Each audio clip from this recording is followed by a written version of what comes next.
స్థానిక శ్రీ సువర్చల సమేత శ్రీ పంచముఖ ఆంజనేయ స్వామివారి దేవస్థానంలో 17వ వార్షిక లక్ష శ్రీ హనుమాన్ చాలీసా పారాయణ వార్షిక శ్రీ హనుమత్ జయంతి మహోత్సవాల్లో భాగంగా చూత ఫలార్చన వైభవంగా జరిగింది.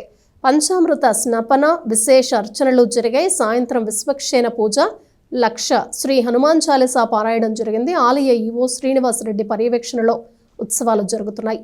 ఈ సందర్భంగా ఆలయ అర్చకులు మాట్లాడుతూ ఉత్సవాల్లో భాగంగా ఆదివారం చూత ఫలార్చన విశేషంగా జరిగిందని చెప్పారు. శ్రీ పంచముఖ ఆంజనేయ స్వామి సంకీర్తన బృందం నేతృత్వంలో ప్రతిరోజు జరిగే 108 సార్లు శ్రీ హనుమాన్ చాలీసా పారాయణంలో 108 సార్లు చాలీసా పారాయణం చేసిన భక్తులకు ఆలయ ప్రాంగణంలో స్వామివారి అన్న ప్రసాదాన్ని అందచేయటం జరుగుతుందని వివరించారు.